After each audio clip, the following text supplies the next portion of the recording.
4 দিনের সফরে ঢাকায় পৌঁছেছেন জাতিসংঘের মহাসচিব অ্যান্তোনিও গুতেরেস। আজ বৃহস্পতিবার বিকেলে হযরত শাহজালাল আন্তর্জাতিক বিমানবন্দরে তাকে অভ্যর্থনা জানান পররাষ্ট্র উপদেষ্টা তৌহিদ হোসেন।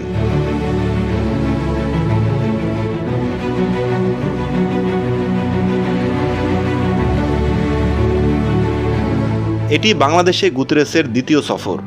রোহিঙ্গাদের জন্য আন্তর্জাতিক সহায়তা বৃদ্ধিতে এবং এই সংকটের প্রতি বৈশ্বিক মনোযোগ ফেরাতে তার এই সফর ভূমিকা রাখবে বলে আশা করা হচ্ছে।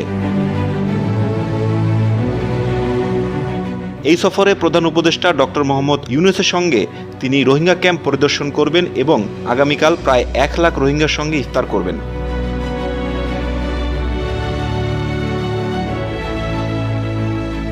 এছাড়া আগামী শনিবার প্রধান উপদেষ্টার সঙ্গে বৈঠক করবেন জাতিসংঘের মহাসচিব। ওই দিন বিকেলে যৌথ সংবাদ সম্মেলন অনুষ্ঠিত হবে।